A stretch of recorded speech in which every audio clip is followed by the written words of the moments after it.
Hi and welcome to the Portable India World Languages. We have another partner. She's out there over there. And I want to show you what it looks like to come to French class in Mount Vernon. So I'm doing French 2 through AP this year. And I spent most of my time decorating this summer, well, this weekend I should say, because being out in the portables, it's not so pretty.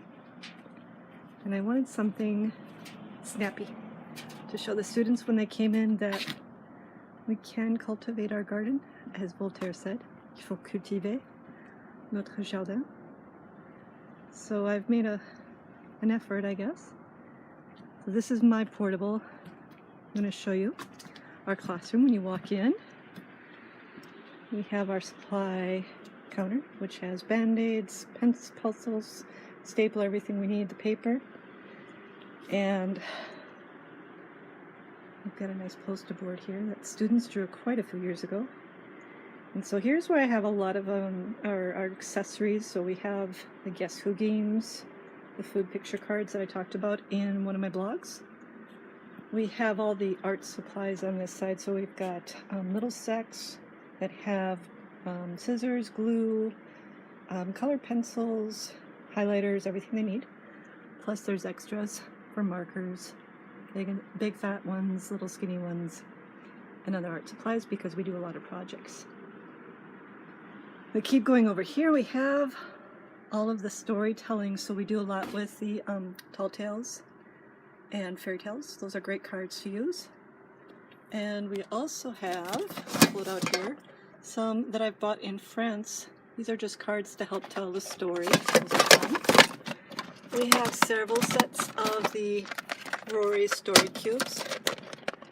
So if you've never used those before, we've got 3 colors, and they're little dice that the students can roll, of course, and there's different pictures, little topics on each die.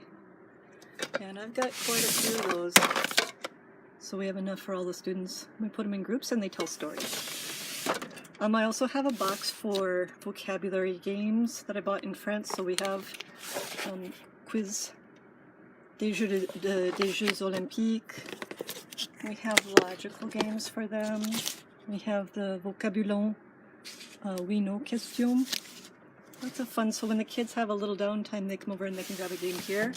We have tons of trivia, like brain quest type, and they're leveled by what year you are in school. And then I have some little games that I bought in France, the little memory games, dominoes with animals, because we do a lot of storytelling with the animals. I buy these and bring them back. We have some board games as well that I bought. Canada and France, so you can see all those different games. And I found Apples to Apples in French up in Canada, so that's a lot of fun. We also do Verba once in a while. That's a great one. It's kind of like Cards Against Humanity, but it's not. And we have Clue and some other vocabulary games that I bought in France.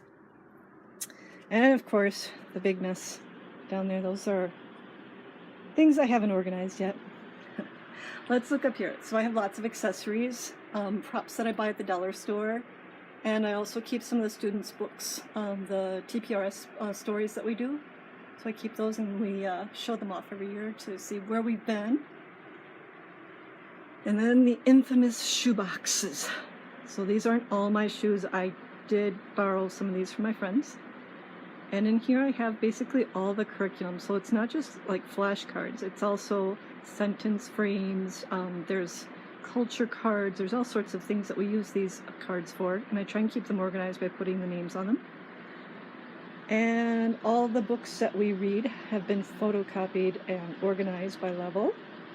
And then we have some of the curriculum down there as well. Since we write our own curriculum, we don't have textbooks. And that's our curriculum right there. This whole, not this whole thing, but this is a good chunk of it. Let's see what else is in the classroom. In my corner. It's not as organized, but I'm trying to keep it a little bit better this year.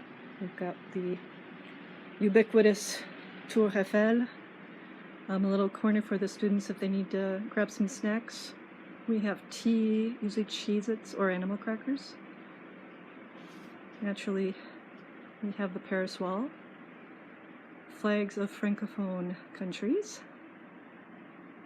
And we take our selfies. I've got a photo booth set up for them so that they can take their picture with the backdrop, which is pretty cheesy, but there it is. That's the outside, that's our garden in the back. So the front of the room, I have a smart board, so I don't use the whiteboard very much. And you can see that it's covered with all sorts of relics from students past and some usual postcards that I find around the world. My teacher laptop station and document camera. And then you see the crates. This is where I keep the students' folders and notebooks. I don't let them go home with them because all of our curriculum is online. And all the stuff that we do in class, I want it to stay here because they always lose them. And if I just keep them and every period they can just come in and grab them, then I don't have to hear the story that their whole entire notebook is lost. They can take pictures of them, they share it. This is the second side of the whiteboard. So I have kind of the typical French teacher poster stuff. And our big flag from Quebec. And down here we have our 30 Chromebooks. I wrote a grant for our department and we're up to 4 carts. We have 5 teachers, so we're almost there. We don't use these every day, but we do use them for thoughtful reasons and purposes. We've got a scanner and photocopier, which I use all the time, and our new laminator is down there, which I cannot wait to plug in.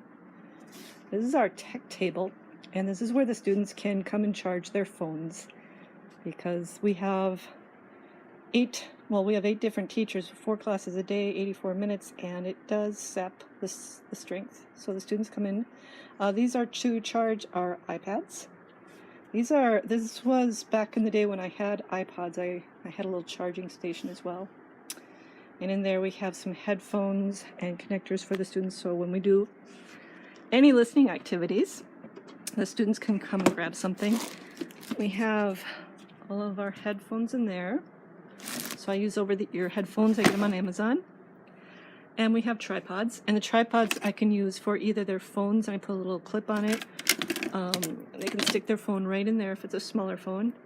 And if it's a larger, like an iPad, when we're doing that, we use these and we set them on the tripods. But most of the iPads have the case that folds into a frame, so they don't need to do that. And then, of course, we have all of our cords, connectors. I use a lot of the connectors so that students can listen together. Yeah, I'm pretty cheesy sack, but I love these because they're the right size. And I buy these connectors on Amazon so that 2 students can listen to a device at once. And I even have one that you can do 5 students at a time.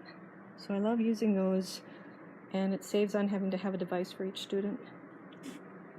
First thing I ever got for tech with one of the grants was the little iPods, excuse me. Those are Generation 4. They still work. You can't update them anymore, but they still work for taking pictures and other things. We also bought flip cameras. So those are classic. This is one of the oldest ones. That was back in 2009. And let's see, then you see the bigger iPads. So those are iPad minis. And we have 18 of them, and these little cases turn into tripods. So we use those a lot for digital storytelling. There's great apps. If you look at my technology website, you'll see a whole bunch. There's some old computers that I don't use anymore. So we look at the bookshelves, try and offer a lot of reading materials to the students. So these are organized by level. So we have level 1. These are super easy readers. They're mostly books for little kids about animals. And then there's level 1 continued.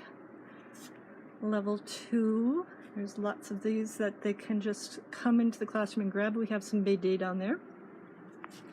All the magazines that I subscribe to. So we have Un jour en actu, worth every penny.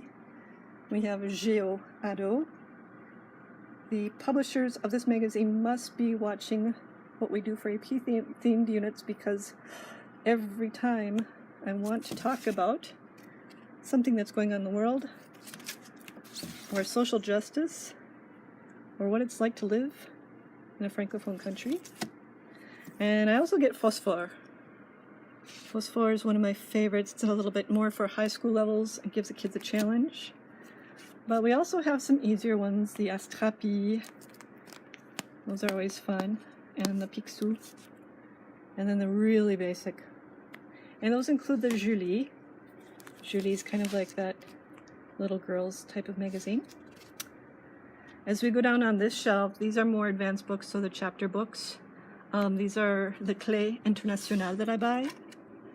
And they have CDs that go with them. So I put the CDs online and the students can choose the book. And they have quite a, the stuff that we want the kids to be reading, like Le Comte de Monte Cristo. It's in the, version facile. They have some original books, but they also have something like L'Avare. So these are more of the advanced books. I try and get a variety of things that the students feel like it's not baby style. I have a lot of non-fiction books. Trying to get the kids into learning about the world around them, so I bought these in Canada. These are fun. And the more advanced readers, so this beginning version of Le Comte de Monte Cristo, and then this is like a level 3 of it, and it also has a CD in it. And we come down here to more, these are almost college, these are the books I read in college, and then some that I read on my own, and then more teen type books. So this all is the fiction and non-fiction kind of mixed up together. And then this whole shelf is all fiction, non-fiction. So these are history books, and we do a lot with medieval time period and castles. So there's more history down there. I have a lot of coloring books for costumes and castles of the period. And some other old books that I have. I'm probably needing to weed these out. I have all my books about Canada, so we have all the provinces. I bought these in Canada, which are great. I love showing these because it's our neighbor to the north. So, and I have some old junky ones down there. So the room is decorated to a little bit too much on the hilt, I guess. But this is a big view of it. The smart board's been there since 2010. Still works well for the students and me. And I'm really excited. Tomorrow's the first day of school. Just going to be getting to know the students, having some fun with some trivia games. I just got these new tables. So I previously had larger tables, but here I have them too, and I've got them set up so that they're sets of 4 or sets of 2. And I tried to make a little bit of a difference through each row so that students who do sit well together with other students can sit at the 4, and then there's the students who really just need to be with one other partner. And we have a conference table back here. I won't probably use this too much. When we want to have a little talk with a student, or if they need to work on something with a partner, they can come back here and it's a little bit quieter. Portable 6. I hope you enjoy your first day back. Bonne rentrée. À bientôt.